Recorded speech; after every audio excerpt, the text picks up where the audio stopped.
Ang kwentong ito ay hango sa totoong buhay. Mula ito sa isa nating kabayan na itago na lang natin sa pangalang Gino.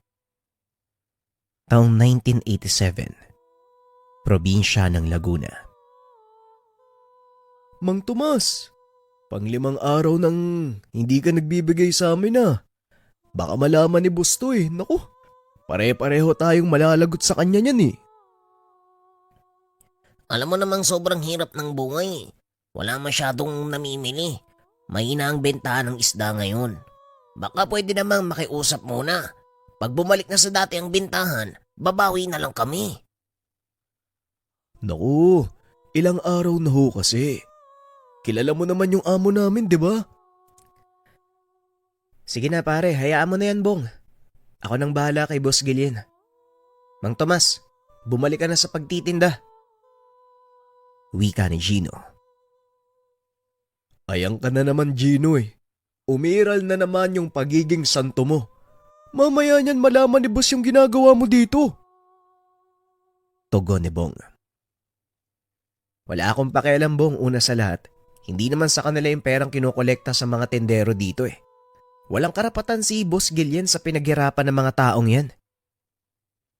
Uy, tumahimik ka na mamaya. May makareg sa'yo Halika na nga, umalis na nga lang tayo dito. Maghanap tayo ng paraan para makumpleto yung entrega natin ngayong araw. Pag-uusap ng magpinsang Bong at Gino. Kapwa nagtatrabaho ang mga ito sa isang kilalang sindikato sa kanilang bayan. Sa murang edad, namulat sa karahasan at kalupitan ng lansangan ang dalawa. Maswerteng kinupkop ng mga madre, kaya kahit papano nagkaroon ng pagkakataon ang dalawang mamuhay ng marangal. Ngunit kinakailangan nilang lumabas ng bahay ampunan nang kapwa sumapit sa edad 18. Mag-iingat kayo sa labas Gustuin man naming manatili kayo sa bahay ampunan, pero hindi maaari. May batas na sinusunod ang organisasyon. Wika ni Sister Francia, ang madring nangangasiwa sa bahay ampunan. Naiintindihan ko po, Sister. Hayaan nyo, magpapakabait po kami ni Bong. Salamat po sa lahat ng mga tinuro niyo sa amin Dadalaw na lang po kami dito kapag merong pagkakataon. Pangako po, makakahanap kami ng matinong trabaho. Tutulong po kami sa inyo. Tugon ni Gino. Nang mga sandaling ito, naghahanda na ang magpinsan para umalis ng bahay ampunan. Hindi po namin makakalimutan yung kabaitan nyo, sister. Tatanawin po naming malaking utang na loob. Kinupkup niyo po kami. Hindi po ito yung huli nating pagkikita. Gaya nga po ng sinabi ni Gino, babalik po kami dito kapag nakahanap ng matinong trabaho. Wika ni Bong. Ay, ganun ba? Aasahan ko yung mga sinasabi nyo Patnubayan nawa kayo ng Diyos sa lahat ng gagawin nyo. At palaging tandaan ang mga pangaral ko sa inyo. Huwag niyong hayaan na baguhin kayo ng mundo. Ay sa halip, gumawa kayo ng paraan para mabago ito. Tugon ni Sister Francia. Tumuloy na sa paglakad ang dalawa. Habang nasa daan, nag-uusap ang mga ito. Alam mo, Gino, hanggang ngayon, hindi ko pa rin maintindihan yung sinabi ni Sister Francia. Paano natin babaguhin yung mundo? Ang laki-laki nito Ang daming pasikot-sikot. Hirap na nga tayong makahanap ng trabaho. Babaguhin pa natin yung mundo. Ikaw naman kasi, napakaliteral mong mag-isip. Ang ibig sabihin ni Sister, huwag kang magpapadala sa kasamaan ng mundo. Sa halip, ikaw yung magdala ng kabutihan dito. Marami kang makakasalamuhang tao sa mundo natin May impluwensyahan ka. Imbis na ikaw yung maimpluwensyahan nila, ikaw dapat yung magbigay ng inspirasyon sa kanila. Tugon ni Gino. Ito ang naging prinsipyo ng binata. Ngunit naging mailap para sa kanya ang kapalaran. Kahit anong kabutihan ang ipakita sa kapwa, sinusuklian lang ito ng panloloko at kasamaan. Dahil sa kakulangan ng karanasan, hindi nakahanap ng matinong trabaho ang magpinsan. Pagbabarker ng jeep, pangongolekta sa palengke ang pangunahing pinagkukunan nila ng ikabubuhay. Yung tipong makakain lang ng 3 beses sa isang araw, ayos na para sa kanila. Natuto ding makibagay ang dalawa sa buhay lansangan. Hanggang sa dumating sa punto na wala na silang pagpipilian kung hindi ang kumapit sa patalim. Habang tumatagal, pahirap ng pahirap ang naging buhay ng dalawa. Ngunit nabago ang kapalarang ito nang makilala nila ang isang mayamang lalaki na nagngangalang Gillian. Isang umaga, habang papunta sa istasyon ng jeep, umaga pa lang ay nagkakagulo na ang lansangan dahil sa mga taong papasok sa kani-kanilang trabaho. Pagdating sa paradahan, hindi na nagsayang ng oras si Gino. Nagtawag ito ng pasahero. Isang lalaking nakasuot ng magarang damit ang lumapit at nagtanong. Maaari bang ituro niyo sa akin ang sakayan papunta sa Santa Rosa? Wika ng lalaki. Naku Manong, nasa kabilang kanto pa yung sakayan papuntang Santa Rosa eh. Sandali lang ho ah, pupunuin ko lang yung jeep. Sasamahan na ho kita papunta dun, medyo delikado eh. Sandali lang ah. Babalik na sana sa pagtatrabaho si Gino. Nang makita nito, tila nag-iiba ang reaksyon sa mukha ng lalaki. Ayos lang ho ba kayo, Manong? Hoy, teka, anong nangyari sa'yo? Bakit duguan yung... Hindi na ituloy ng binata ang sasabihin. Biglang bumagsak ang lalaki. Dinala niya sa ospital. Napag-alaman na may saksak ito sa tagiliran. Mabuti na lang at hindi maluba ang tama. Ayon sa doktor, magigising na ito sa loob ng ilang oras. Nasaan ako? Anong nangyari? Tanong ng lalaki habang pinipilit na bumangon. Dinala ko po kayo sa ospital, Manong, nawalan kayo ng malay eh. Ang sabi ng doktor, maraming dugo daw yung nawala sa inyo. Mabuti na lang, hindi tinamaan yung atay at bituka nyo. Pero maiba po ako, Manong ha. Pwede bang malaman ko nung nangyari sa'yo? Kasi, nagkaroon ng kaguluhan. Oo, nagkaroon ng kaguluhan sa kabilang kalye. Nadamay lang ako. Wala naman akong ginagawa. Alam ni Gino na nagsisinungaling ito. Pero hindi na kumibo ang binata. Ganun ba? Pero nakakapagtaka, no? Pasensya na sa mga tanong ko ha. Taga saan ho ba kayo? Anong gagawin mo sa Santa Rosa? Doon ako nakatira. Alam mo, utang ko sa'yo ang buhay ko. Sana, hayaan mong makaganti man lang ako sa kahit maliit na paraan. Pwede ko bang malaman bukod sa pagbabarker mo? Ano pa bang pinagkakakitaan mo? Wika nito. Dito na napaghalataan ng binata na meron siyang tinatago tungkol sa kanyang pagkatao. Bukod ho dun, wala na eh. Yun lang ho yung pinagkukunan ko ng makakain sa araw-araw. Pero maiba ako sa prangkang salita ho ah. Naantala na ho yung paghahanap buhay ko dahil sa nangyari. Siguro naman may mga taong pwedeng tawagan. Babalik na ako sa paradahan eh. ₱5 pa lang yung kinikita ko. Kahit kanin, hindi yata ako makakabili nito eh. Pasensya ka na kung nakabala ko. Pero walang nakakaalam sa mga kamag-anak ko tungkol sa nangyari sa akin. Hindi bale, ganito na lang. Ako nang bahala sa buong araw mong kikitain. Dadagdagan ko pa. Samahan mo lang ako makauwi doon sa Santa Rosa. Baka doon, maaari kitang bigyan ng trabaho. Yan ay kung hindi ka namimili. Tugon ng lalaki. Nagpakilala ito sa pangalang Gillian. Hindi tinanggihan ng binata ang alok nito. Sinamahan ni Gino si Gillian pabalik sa sinasabi nitong tahanan. Laking gulat ng binata dahil huminto ang sinasakyan nila sa harapan ng napakalaking tahanan. Teka, sandali lang. Bakit dito tayo tumigil? Nasaan ba yung bahay nyo? Tanong ni Gino. Inikot nito ang tingin sa paligid. Napagtanto na walang ibang tahanan doon sa lugar.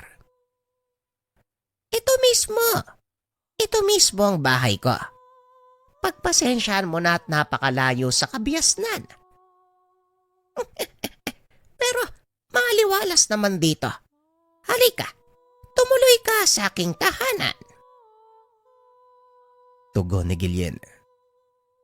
Sinalubong ito ng ilang kalalakihang nakasuot ng magarang damit. Binati ng mga ito si Gillian. Inalalayan papasok ng tahanan. Sandali lang. Seryoso ka ba? Bakit mo ko dinala dito? Huminto sa paglalakad si Gillian.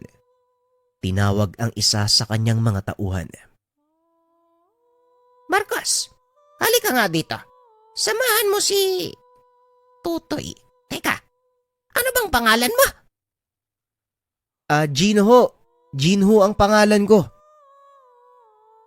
Samahan mo si Gino sa tutuluyan niyang silid. Bigyan mo din ng maisusuot.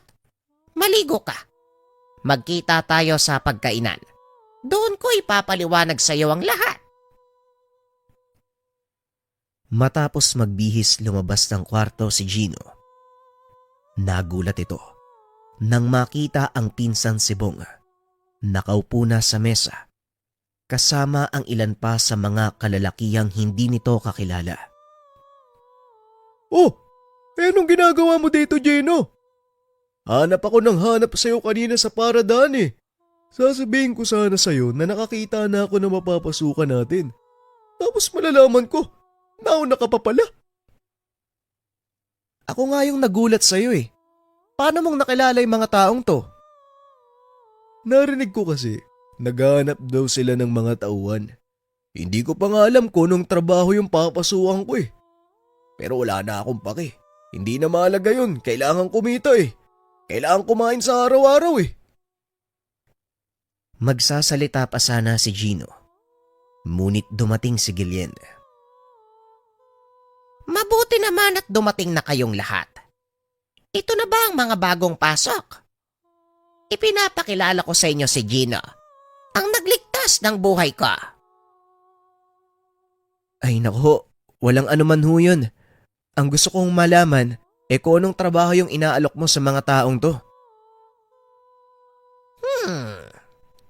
Mabuti. Yan ang gusto ko. Agresibo. Simple lang naman ang trabaho nyo. Hawak ko ang buong palengke dito sa Santa Rosa, maging sa Karatig Bayan. Ang mga nagtitinda at nagbabagsak ng isda sa lugar na yon, nagbabayad sa akin ng proteksyon. Araw-araw akong naniningil sa kanila at dahil lumalawak na ang aking sakop, medyo kinukulang na ako sa tao. May mga lugar na hindi ko nasisingil. May mga lugar na hindi nagbabayad. Yon ang dapat niyong trabahuin. Ganun ba? Yun naman pala kung ganun, sindikato kayong lahat. Kung nalaman ko lang sana ng mas maaga, hindi na sana kita iniligtas eh. Hindi maganda yung ginagawa niyo sa mga tao Wika ni Gino. Inawat siya ng isa sa mga tauhan ni Gillian na ang pangalan ay Marcos. Hoy, Ulupong, mag-iingat ka sa pananalita mo ha. Hindi mo ba alam kung sino ang kausap mo? Bakit? Anong gagawin mo? Gusto ko lang sabihin sa'yo hindi mo ako matatakot dyan sa baril na nakasugbit sa bewang mo. Sige, subukan mong bumunot. Hindi ka sasantuin ng tinidor na hawak ko. Ay nako, tumigil nga kayong dalawa. Pakiusap, Gina. Maupo ka muna. Hindi ito ang tamang oras para magbangayan kaya. Marcos, ikaw nga. Itabi mo yung baril mo. Pasensya na po, Senyor Gillian. Gusto ko sanang ilagay sa tamang pwesto yung batang yan eh. Hindi ko gusto yung tabas ng dila. Masyadong mayabang. O siya. Ako nang bahala sa kanila. Para kang bago ng bago. Ganito ka din naman nung una kang dumating sa mansyon ko. Wika ni Gillian. Napangiti na lang si Marcos. Tuluyang lumabas ng silid. Naiwan si Gino at Bong kasama si Gillian. Paano mong nakilala yung pinsan ko? Wag mo sabihing nagkataon lang yung pagkikita namin dito ha. Hindi na talaga ako maniniwala sa'yo. Maniwala ka man o hindi. Ganun nga ang nangyari. Hindi ko alam kung sino ang nakukuha ng aking mga tauhan. Pero sa kabilang banda, hindi ba mas maganda to? Dahil magkasama kayo ng pinsan mo sa trabaho. Meron kang katulong, meron kang kasangga. Hindi na nagsalita pa ang binata. Sa isip nito, wala na silang mahanap na matinong trabaho. Kaya minabuti na lang ng mga ito na tanggapin ang alok ni Gillian. Dito na nagsimulang makilala si Gino bilang isang sanggano. Kinatakutan ng binata sa isdaan, maging sa ibang bahagi ng bayan. Sa kabila ng ipinapakita na masamang ugali, may kakaibang kabaitan si Gino, bagay na hinahangaan sa kanya ni Gillian. Hindi na nagbago ang tingin ng binata sa amo. Itinuring niya itong masamang tao. Ngunit lingid sa kalaman ng binata, may isa pang katauhang tinatago si Gillian. Maagang nagising si Gino. Minabuti nito na magkape muna bago pumunta sa bayan. Bumaba sa bakuran ang binata. Nakita nito ang isang matanda. Nag-aasikaso ng mga tanim na bonsai sardin. Ay nako, napakaganda talaga ng mga halamang ito. Pero ang ipinagtataka ko, kung bakit pilit na binabaluktot ng mga tao ang sanga. Maganda na ang isang puno sa natural na paraan. Hindi na kailangang talian, baluktutin, o putulin pa ang mga sanga. Wika ng matanda. Magandang umaga po sa inyo, Manong. Mawalang galang na po ha. Sino po yung kausap nyo? Wala namang ibang tao dito ah. Sino pa? Kung sino yung nakikinig, may nakikita ka pa bang ibang tao dito? Itong batang to. Napataas ng kilay si Gino. May pagkapilosopo ang matanda. Ayos din kayo, Manong ah. Matanong ko lang ho, kayo ho ba yung hardinero ni Gillian? Ay nako, mga bata ngayon kung magtanong, parang hindi nag-iisip. May ibang tao ka bang nakikita na nag-aalaga ng halaman dito? Ano ba yung mga tanong mo? Aba, ayos tong matandang tulo ko to. Pinagbumukha pa akong... Ay nako, masisira lang yung araw ko dito eh. Makaalis na nga lang. Wika ng binata sa sarili. Napahinto ito nang muling magsalita ang matanda. Gusto mo ba ang ginagawa mo dito, bata? Nagulat si Gino sa tanong nito. Ang alin, Manong? Itong trabaho ko? May pagpipilian ba ako? Wala naman, di ba? Wala namang tatanggap sa akin eh. Ay nako talaga. Bakit ako ang tatanungin mo kung may pagpipilian ka? Nasa iyo ang desisyon. Hawak mo ang kapalaran mo. Napaisip si Gino sa sinabi ng matanda. Para sa kagaya ko, wala na siguro, Manong. Kaya nga, pipilitin ko na lang ang maging masaya sa kung anong meron ako ngayon eh. Sabi nga ng isa sa aking malapit na kaibigan, huwag kong hayaan na baguhin ako ng mundo Sa halip, ako ang magdala ng pagbabago dito. Napangiti ang matanda. Inilapag ang hawak na gunting. Naglakad ito papunta sa mesa at naupo sa harapan ni Gino. Napakagandang kasabihan. Pwes, kung gusto mong magdala ng pagbabago sa mundong ito, simulan mo sa iyong sarili. Eto tanggapin mo bilang pagsalubong. Maligayang pagdating sa mansyon ni Senyor Guillen.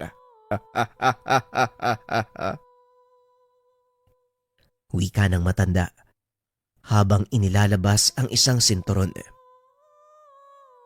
Manong naman oh, may sinturon po ako eh.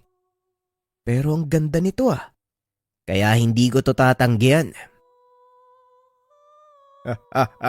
Suotin mo nga. Titignan ko kung bagay sa'yo. Isinuot ni Gino ang sinturon. Laking gulat nito dahil biglang bumigat ang kanyang pakiramdam. Naupo ang binata. Unti-unting nararamdaman na tila may kung anong lumilikop sa kanyang katawan. Isa kang mabuting tao, Gino. Hindi ako manghihinayang na dalhin kita sa pamamahay ko. Alam kong may magagawa kang kabutihan sa kapwa mo.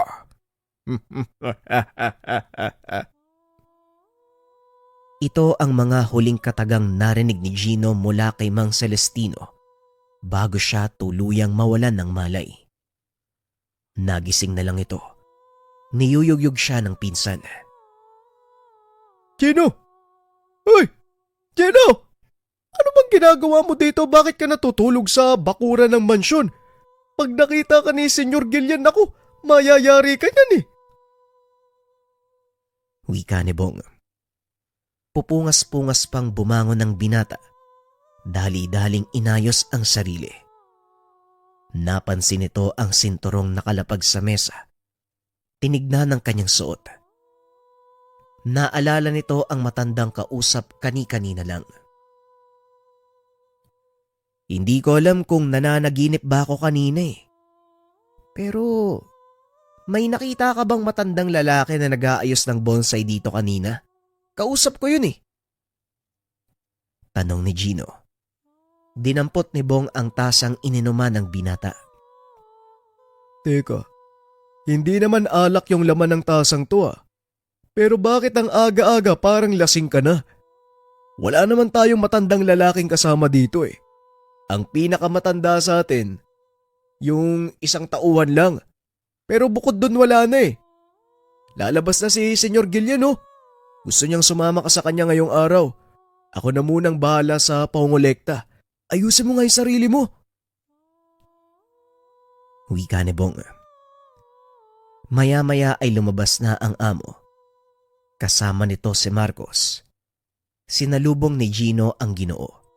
Inabot ang daladalang bag. Nasabihan ka na ba ni Bong na ikaw ang sasama sa akin ngayon? Tanong ni Guillen. Opo, Senyor Guillen. Ang totoo niyan, handa na nga po ako eh. Magaling kung ganon. Pwes, halika na. Ayokong mahuli sa aking pagpupulong. Tumuloy na ang mga ito sa pupuntahan. Habang nasa biyahe, napuna ng amo ang suot na sinturon ng binata. Napaayos ah. Maganda yung bago mong sinturon. Saan mo nabili? Saan galing? Ito po ba? Ano kasi may matanda kanina dun sa hardin. Yun po yung nagbigay sa akin eh. Kaso nga lang sabi ni Bong, wala naman daw tayong hardinero eh kaya nagtataka ako kung sino yung matandang yun. Wala nga. Pero hindi bali na. Ang mahalaga bagay sa'yo. Siguro, magagamit mo yan para magdala ng pagbabago sa mundo, ano? Nagulat ang binata sa sinabi ng amo. Wala siyang ibang pinagsabihan ng katagang iyon kung hindi si Bong at ang matandang hardinero. Hindi na lang niya binigyan ng pansin. Sa isip ng binata, maaaring si Bong ang nakapagbanggit nito sa amo. Nga pala, amo. Saan ba tayo pupunta? Pupunta tayo sa Maynila. May mahalaga akong pagpupulong na tataluhan. Mapanganib ang lakad na ito, Gino. Nakita ko ang potensyal mo, kaya ikaw ang sinama ko. Malaki ang tiwala ko sa iyo, bata. Buhay natin ang nakataya sa lakad na ito. Huwag po kayong mag-alala, Senyor Guillen. Ako pong bahala sa inyo. Walang makakadikit ni isa man sa mga kalaban nyo. Wika ng binata. Tumawa ng malakas si Guillen. Tinapik sa balikat si Gino.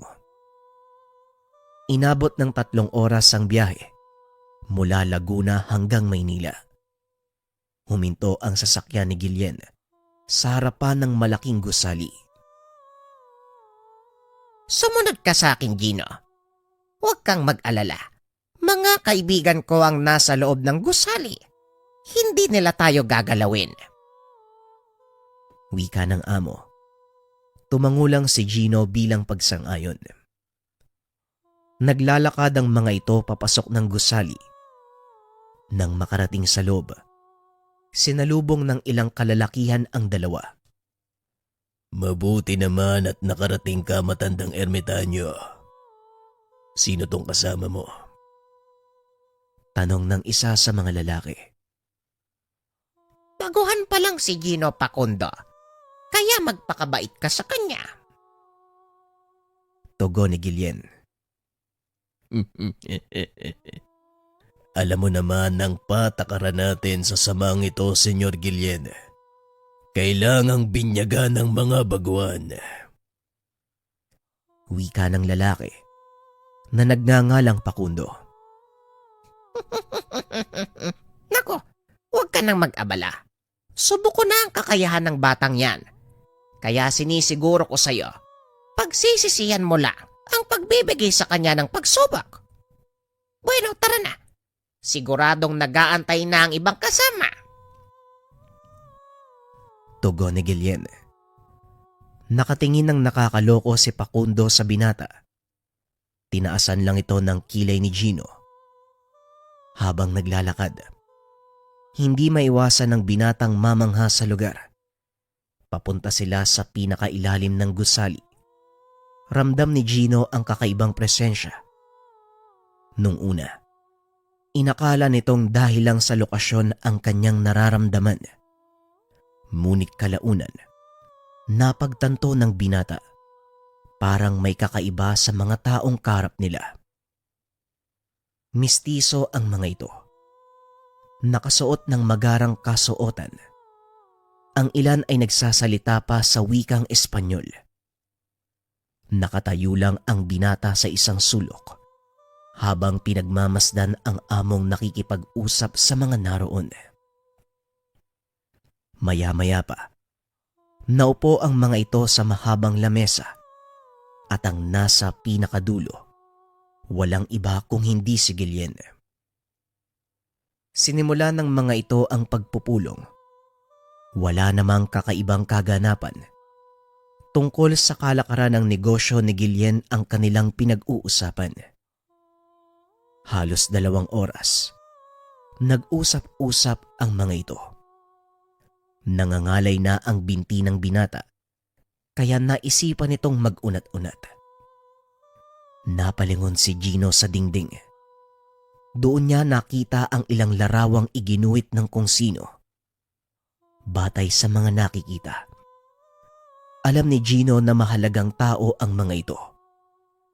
Hindi pamilyar sa kanya ang mga pangalang nakasulat. Ngunit laking gulat ng binata nang makita ang muka ng matandang hardinero. Hindi kumibo si Gino dahil nasa kalagitnaan ng pagpupulong ang kanyang amo. Inantay niyang matapos ang pag-uusap at saka pa lamang nagsalita. Pasensya na po, Senyor Guillen. Pero may itatanong lang po sana ako sa inyo. Ano po yung ginagawa ng letrato ng hardinero? Bakit nandyan sa dingding ng kwarto? Tanong ni Gino. Narinig ni Facundo ang tanong ng binata, Kaya nilapitan niya ito at hinatak sa kwelyo ng damit. Yan ang hirap sa inyong mga tao. Masyado kayong arugante. Paano mong naatim na tawaging hardinero ang sarili mong Panginoon? Lapastangan kang tagalupa! Wika ni Facundo. Hindi naman umawat si Guillen. Sa halip ay umatras ito. Hinayaan si Gino sa susunod na gagawin.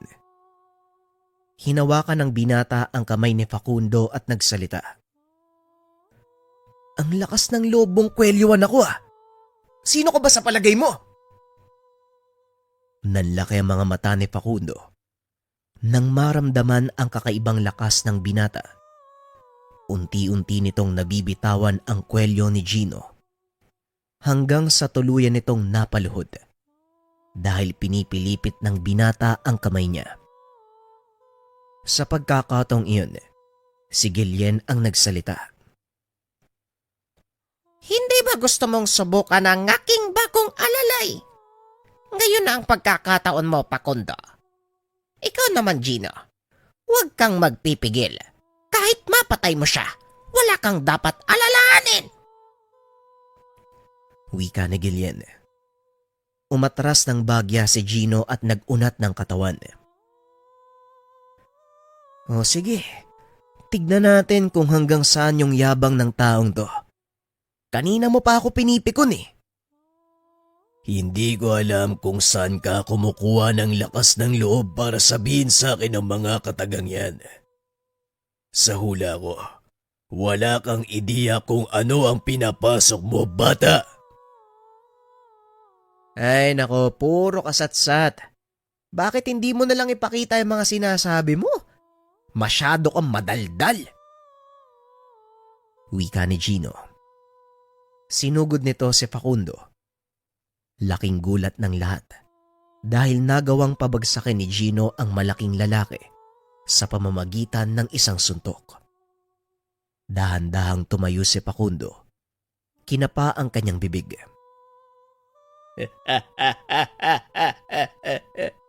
Sa loob ng mahabang panahon, ngayon lang uli ako nakaramdam ng ganitong kalakas sa suntok. Mukhang hindi nga nagkamali ng pagpili sa iyo ang matandang ermitanyo. Wika ni Facundo. Naglakad siya papunta kay Gino. Hinawakan sa balikat ang binata. Kung ano man ang binabalak mo, huwag mo nang ituloy. Hindi ako magdadalawang isip na patayin ka. Wala kang dapat ipag-alala. Napatunayan mo na ang iyong sarili, bata. Maligayang pagdating sa aming samahan. Wika ni Facundo. Napalingon si Gino kay Guillen. Nakatitig lang ito sa kanya habang nakangiti. Maya-maya ay isa-isa nang nag-alisan ang mga tao sa silid. Naiwan si Guillen at Gino nag-aayos ng mga kagamitan. Dito na inilahad ni Guillen ang lahat ng tungkol sa kanyang pagkatao. Alam kong naguguluhan ka sa mga pangyayari. Siguro nga oras na para malaman mo kung ano ang pinasok mo. Wika ni Guillen. Naupo si Gino sa tapat nito. Hinayaang magsalita ang Ginoo. Ang samang ito ay binubuo ng matataas na uri ng mga engkanto at ako ang namumuno sa kanila. Kung napapansin mo, ang mga tao sa palengke, kagaya ni Tomas, sila ay mga engkantong piniling mamuhay dito sa mundo ng mga tao. Hindi ligtas ang kanilang pananatili sa lugar na ito. Kaya kailangan nila ng proteksyon laban sa mga tumutugi sa kanila. Pagpapaliwanag ni Guillen. Sa puntong ito ay gustong matawa ni Gino dahil sa kanyang mga naririnig. Hindi makapaniwala ang binata na nagsasalita ang isang kagalang-galang na Ginoo tungkol sa mga engkanto. Alam mo, Senyor Guillen, hindi talaga ako naniniwala sa mga engkanto eh. Pero sa naririnig ko sa'yo ngayon, parang hindi ko na alam kung alin pa yung totoo. At saka kung alin yung hindi totoo. Ano ba naman kasi yan? Nauunawaan ko. Kaya makinig kang mabuti. Muling itinuloy ng matanda ang kanyang salaysay. Ayon dito, matagal na panahon na ang nakakalipas nang magsimulang pumunta ang mga engkanto sa mundo ng mga tao. Nagustuhan nila ang kapaligiran dahil na din sa higit na kakaiba ang mundong ginagalawa ng mga tao kaysa sa mundong ginagalawa nila.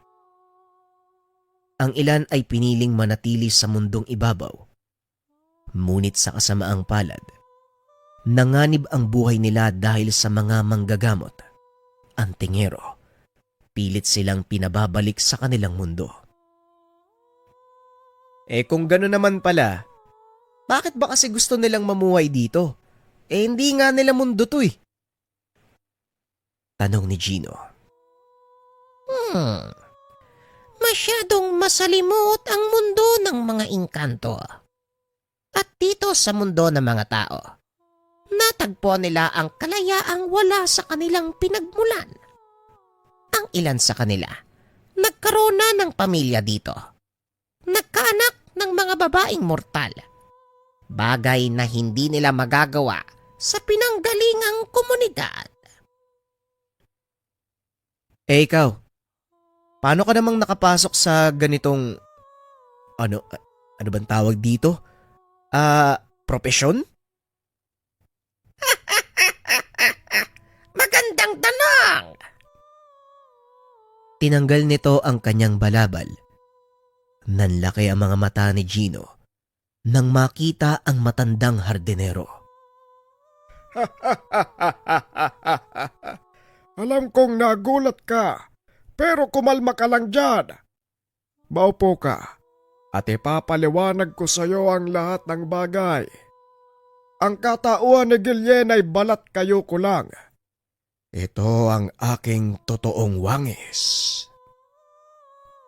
Wika ni Mang Celestino. Teka, Manong, engkanto ka rin ba kagaya nila? Tanong ni Gino. Natatakot na ito kahit ayaw niyang ipalata. Hindi ako engkanto. Sabihin na lang natin, isa ko sa mga albularyo na nakaunawa sa mga engkanto. Sinikap kong marating ang antas ng pagiging ermitanyo upang mabigyan sila ng sapat na proteksyon habang nandito sila sa mundo natin. Yon ang kanilang binabayaran sa samang ito. Pagpapaliwanag ni Mang Celestino. Eto naman pong sinturon na binigay mo kanina. May kinalaman po ba to sa biglaang paglakas ng katawan ko? Ang sinturon ng infinito. Sabihin natin ganun na nga. Ipinagkalob ko sa iyo ang gamit na yan. Dahil alam kong malaki ang magiging papel mo sa samang ito, Gino. Tugon ni Mang Celestino. Sa totoo lang, Manong, hindi ko na alam kung ano pa yung iisipin ko eh. Kaso nandito na ako eh. Siguro papangatawanan ko na lang. Wika ni Gino. Ito ang naging simula ng pagbabago ng pananaw ni Gino sa buhay.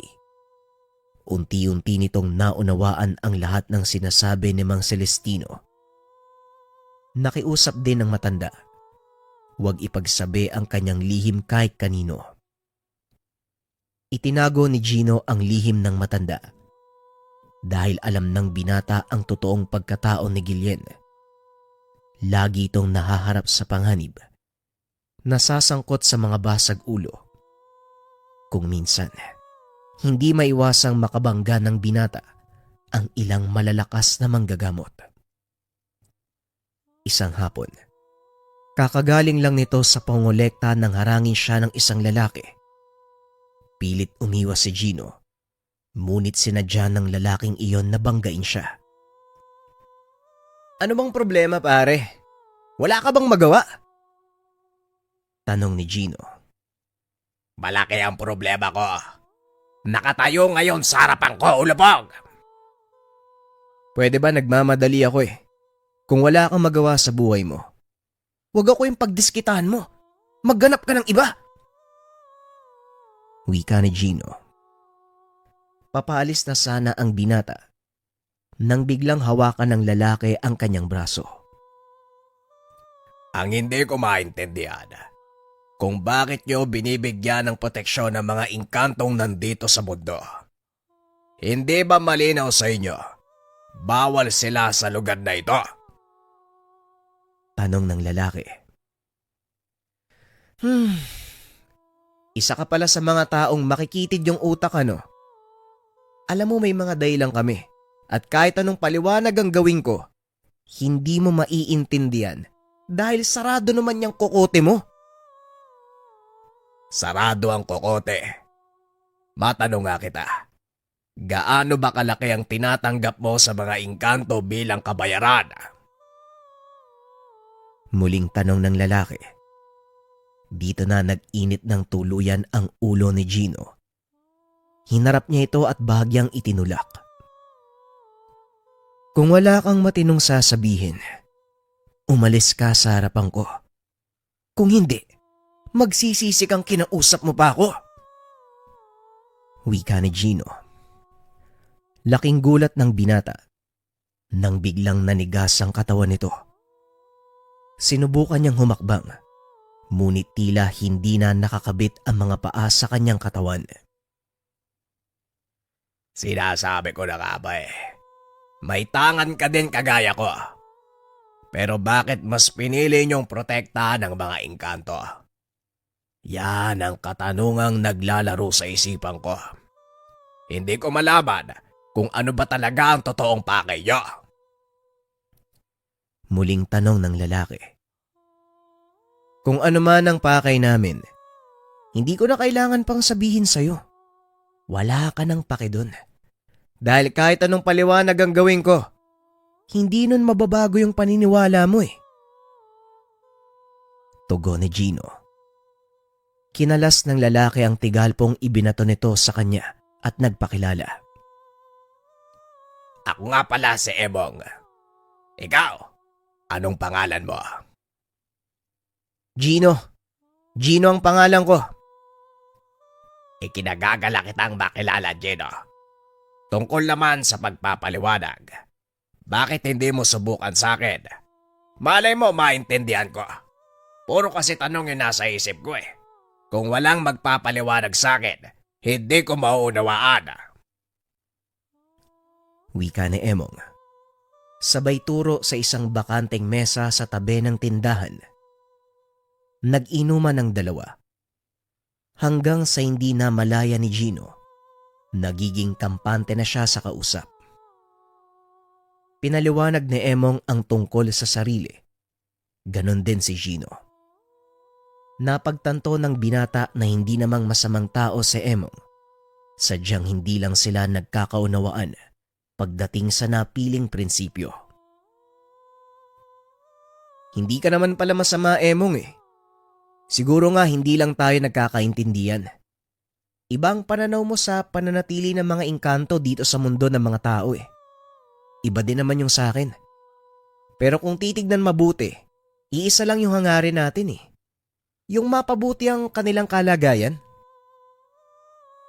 Tama ka, Gino. May mga engkantong hindi maganda ang pakay sa mundong ito. Ang ilan sa kanila ay nandudukot ng tao para gawing alipin sa kanilang mundo. At ang ilan naman, ginagawang konsumo ang mga kagaya natin. Kaya kami nandito eh. At isa sa mga nasa ilalim ng proteksyon mo ang hinahanap kong engkanto. Pasensya na kung kinumpronta kita, kaibigan. Wika ni Emong. Nagulat si Gino dahil wala itong alam. Teka, sandali lang kaibigan. Hindi ko alam yung sinasabi mo ah. Maaari mo bang ituro sa akin yung sinasabi mong engkanto? Ako mismo yung puputol ng ulo niya para sa'yo. Walang problema, kaibigan. Bukas ng umaga, magkita tayo sa likod ng palengke at ituturo ko sa'yo. Matapos ang masayang inuman, kapwa nagpaalam na ang mga ito. Ngunit wala pa ring tiwala si Gino sa bagong kaibigan. Kaya naman sinangguni ng binata ang nangyari sa kanyang amo. Sakit nga sa ulo ang mga albularyong yan. Ang hirap nilang paintindihin. Pero kung totoo man ang sinasabi niya, hindi rin ako papayag na may mga lumalabag sa kasundo ang ibinigay ko sa kanila. Ang mabuti pa, mag-obserba ka muna sa mga sakop natin. Wika ni Gillian. Kinabukasan maagang nagtungo sa nasabing lugar si Gino para katagpuin si Emong. Dumating naman ito gaya ng napag-usapan. Ang akala ko magsasama ka ng ibang albularyo. Kala ko pagtutulungan niyo ako eh. Wika ni Gino. Kumikilos akong mag-isa, Gino. Isa pa, may isang salita ako. Hindi ako traidor gaya ng iniisip mo. Halika, ituturo ko sa iyo ang sinasabi kong engkanto. Wika ni Emong. Naglakad ang mga ito papasok sa gulayan. Itinuro ni Emong ang isang lalaki. Teka, si Gabo? Oo, tama ka. Nasa ilalim nga siya ng proteksyon ni Amo. Pero matagal ko nang minamanmanan ng isang yan eh. Wala naman ako napapansing kakaiba. Maliban na lang sa... Hindi na naituloy ng binata ang sasabihin. Meron siyang naalala. Nilapitan ni Gino ang lalaki at kinausap. Gabo, pwede ba kitang makausap sandali? Tanong ni Gino. Walang problema, Boss Gino. Tungkol saan? May mga narinig kasi ko tungkol sa'yo eh. Pero syempre, gusto ko pa ring malaman ang katotohanan. Tungkol saan ang gusto mong malaman? Tungkol sa pandurukot nyo ng mga bata dito. Dinadala nyo daw sa mundo nyo eh. Nanlaki ang mga mata ni Gabo nang marinig ang tanong ng binata. Hindi ko alam ang sinasabi mo. At isa pa, nagbabayad kami ng sapat na proteksyon sa amo mo. Sobra pa nga ang ibinibigay ko eh. Kaya siguro naman, malaya kaming gawin kung ano man ang gusto namin, alinsunod sa mga patakaran. Nagtaas ng kilay si Gino sa naging tugon ni Gabo. Oo, tama ka. Nagbibigay nga kayo ng proteksyon eh. Pero hindi nasaklaw ng proteksyong yun ang paggawa nyo ng hindi maganda sa mga tao. Alam ko ang patakaran. Kung totoo man ang narinig ko, malinaw na nilabag nyo ang kasunduan. Wika ni Gino. Ay nako. Kahit na lumabag pa kami sa kasunduan na yan, wala ka rin namang magagawa eh. Tuta ka lang ni Gillian. Sumusunod sa mga utos. Tandaan mo, ang ginto namin ang bumubuhay sa mga kagaya mong tao. Sandali nga. Gusto mo bang pag-usapan natin to sa ibang paraan? Ilang peraso ba ng ginto ang gusto mo? Sabihin mo lang at ibibigay ko sa'yo. Manahimik ka lang. Total, yun lang naman ang habol niyong mga tao, hindi ba? Lalong nag-init ang ulo ni Gino sa mga sinabi nito. Ngunit nanatiling kalmado ang binata. Mukha bang ako yung tipo ng tatanggap ng lagay mula sa'yo, Gabo? Yan ba ang tingin mo sa akin? Tanong ni Gino.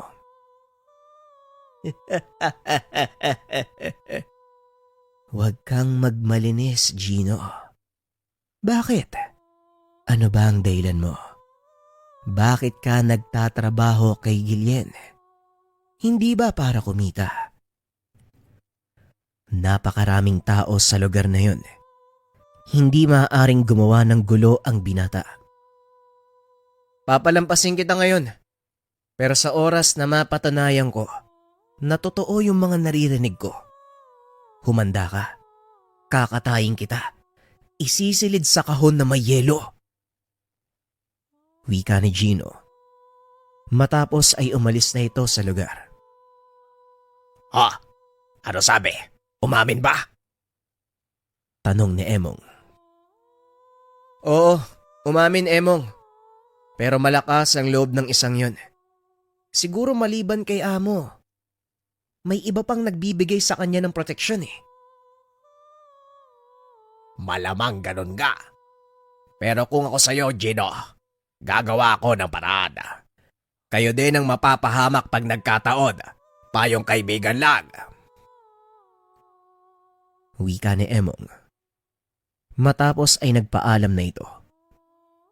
Pagsapit ng hapon habang papawi, sinalubong ito ng ilan sa mga tauhan ng kanyang amo. Ayon sa mga ito, maluba ang kalagayan ng pinsan nitong si Bong, kasalukuyang nasa ospital. Matapos magtamo ng 4 na saksak sa likod. Dali-daling pinuntahan ni Gino ang pinsan. Nakita itong nag-aagaw buhay sa ospital. Sino sa palagay mo ang gagawa nito sa kanya? Alam ng lahat na nagtatrabaho sa akin si Bong. Kaya hindi ko lubos maisip kung sino ang gagawa nito sa pinsan mo. Wika ni Gillian. Isa lang ang pinaghihinalaan ko, Senyor Gillian. Si Gabo. Tugon ng binata. Matapos ay kagad siyang umalis. Balak nitong puntahan si Gabo upang kumprontahin. Bagaman walang sapat na katibayan, si Gabo lang ang may sapat na motibo para gawin ito. Pagdating sa gulayan, saktong nagliligpit na si Gabo. Inantay ng binatang makalis ito para masundan. Ilang sandali pa ay naglakad na palayo si Gabo. Palihim na sinundan ni Gino ang engkanto hanggang sa makarating ito sa isang eskinita. Huminto ito sa tapat ng isang pintuan. Ilang beses na kumatok bago tuluyang pagbuksan na nagbabantay mula sa loob. Naglakad ang binata papunta sa pintuan. Sinubukang ring kumatok. Hindi akalain ni Gino na pagbubuksan siya ng nagbabantay. Ni hindi man lang ito naghinala. Tuloy-tuloy na naglakad ang binata papasok. Hanggang sa marating nito ang isang bulwagan na napakaraming engkanto na nagtitipon. Napalingon ang mga ito nang maramdaman ng binata. Binati siya ng mga engkanto. Inanyayaan sa kanilang mga mesa. Aba naman, nandito ka rin pala, Gino. Mabuti naman at natuntun mo ang lugar na ito. Dito kami nagtitipon-tipon para magliwaliw. Bakit hindi ka maupo sa aking mesa? Wika ng isa sa mga engkanto. Hindi na ho siguro. May hinahanap po kong engkanto eh. Nasaksak kasi si Bong. Siguradong nandito yung may gawa nun. Naku, mukhang nagkamali ka ng pinasok, Gino. Pugat to namang engkanto. Walang kapangyarihan na mga kagaya mo sa lugar na ito. Sino bang inahanap mo? Si Gabo, Manong. Nakita ko siyang pumasok sa silid na yun eh. O siya, ako nang bahala. Pero mag-abang ka na lang sa labas. Delikado kung dito ka gagawa ng eksena. Wika ng engkanto. Ngunit imbis na sumunod sa sinabi nito, marahang sinundan ni Gino ang matanda. Hanggang sa makarating ito sa silid na pinasukan ni Gabo. Narinig nito ang usapan sa loob ng silid. Pinagagalitan ni Tatang Tomas si Gabo. Nakipagsagutan nito sa kanya. Hanggang dito ba naman? Sinundan pa ako ng tuta ni Gillian. Hindi ba siya nadala sa ginawa ko sa kasama nila? Masyado nang nakikialam ang taong yan. Wika ni Gabo. Nang makumpirma ang hinala, walang pagdadalawang isip nitong sinipa ang pintuan. Sinugod ang mga humarang sa kanyang engkanto. Narinig ko yung lahat ng sinabi mo, walang yaka. Pinalampas na kita eh. Pero pati pinsan ko, pinakialaman mo pa. Nagulat si Gabo. Hindi nito akalaing maglalakas ng loob si Gino na pasukin siya sa silid. Ayos ka rin ah. Talagang sinugod mo pa ako. Alam mo ba kung nasan ka, bata? Nandito ka sa teritoryo ko. Inikot ni Gino ang tingin. Nakita ang napakaraming tauhan nito. Sa tingin mo ba matatakot ako sa mga tauhan mo? Pagbabayaran mo yung ginawa mo sa pinsan ko! Matapos ay sinugod ito ng mga tauhan ni Gabo. Ngunit dahil sa tangang sinturon ng infinito, walang naging panama ang mga engkanto sa binata. Mukhang nakalimutan mo yata kung sino ako, Gabo. Hindi ako lalagay ni Guillen sa ganitong posisyon kung wala akong sapat na kakayahan para paluhurin sa lupa yung mga kagaya mo. Wika ni Gino habang binibitawan ang huli sa mga tauhan ni Gabo. Kitang-kita naman ang matinding takot sa mukha ng engkanto. Ni minsan, hindi nito inasahan na ganun kalakas ang binata. Teka, kumalma ka, Gino. Pwede naman natin pag-usapan to eh. Magkano ba ang kailangan mo? Sabihin mo lang kung ilang ginto. Ibibigay ko sa'yo. Kagaya ng sinabi ko sa'yo, hindi ako nasisilaw kung ano man ang iaalok mo sa akin. Pagbabayaran mo ang ginawa mo! Wika ni Gino. Binunot ni Gabo ang kanyang punyal. Sinugod si Gino. Kung mamamatay ako dito, mas mabuti pang isama kita. Sinalo ni Gino ang patalim gamit ang kanyang palad. Unti-unting inangat papunta sa leeg ni Gabo. Sabay tulak, dahilan para bumuon ito sa ngalangala ng engkanto. Binunot ni Gino ang kanyang punyal. Walang pagdadalawang isip na sinaksak sa puso ni Gabo. Inihagis ng binata ang katawan nito sa mga nagtitipon na engkanto. Magsilbing aral sa inyo ang nangyari. Kung meron pang nais lumabag sa kasunduan, huwag niyo nang ituloy. Dahil hindi ako magmimingming na itulad kayo sa engkantong to. Nagsigawan ang mga engkanto. Matagal na pala nilang nais na mawala si Gabo.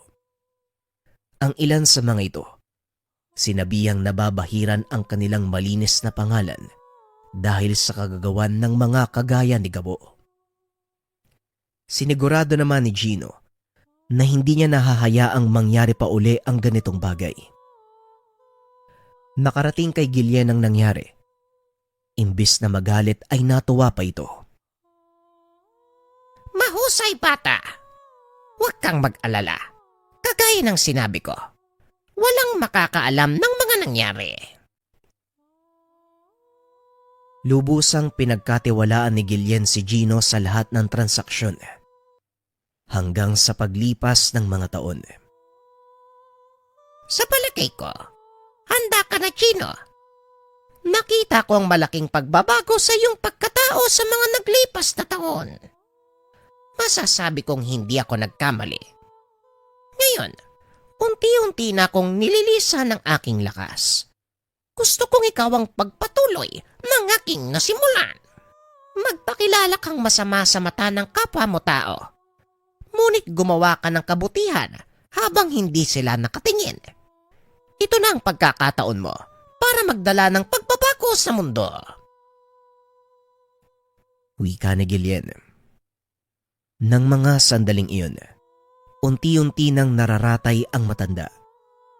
Hindi ito nagpakita sa totoong anyo dahil naroon ang ilan sa kanyang mga tauhan na hindi nakakaalam ng totoo niyang pagkatao. Huwag kang magsalita ng ganyan, amo. Alam kong mahaba pa yung pagsasamahan natin eh. Kumapit ka lang. Hindi, Gino. Mahina na ang katawan ko. Gaya ng lahat ng nilikha, kailangan kong lisanin ang mundo. Ngunit hindi ako aalis nang walang iniiwang legasiya. At ikaw yon, iho. Naway pagpatuloy mo ang aking simulain. Hanggang sa muling pagkikita. Muling wika ng matanda bago ito tuluyang mamaalam. Naging malinaw naman sa lahat ng mga tauhan nito ang gustong mangyari ng matanda. Si Gino ang nagpatuloy ng kanyang gawain. Pinangalagaan ng binata ang mga engkantong naninirahan sa mundo ng mga tao habang pinapanatili ang balanse at kaayusan. Hindi naging madali para sa kanya ang simula. Ngunit kalaunan ay nakasanayan niya ito. Sa tulong ng ilang matataas na engkanto, nagawang panatiliin ng binata ang kaayusan. Sa paglipas ng mga taon, kinilala si Gino bilang pinakamalupit na sindikato sa kanilang lugar. Tinugis pa ito ng kapulisan dahil sa napakadaming asunto mula sa mga taong hindi nauunawaan ang totoong pakay. Gayunpaman, hindi ito naging hadlang para maisakatuparan ng binata ang sinumpaang tungkulin sa namatay na amo. Nagtago si Gino. Walang sino man ang nakahanap ng kanyang totoong kinaroroonan. Bagaman hindi na nagpapakita sa mga engkanto, patuloy pa rin ang pananalig nila na hindi sila papabayaan ni Gino, ang isang taong sanggano na tumanggap ng limos mula sa ermitanyo.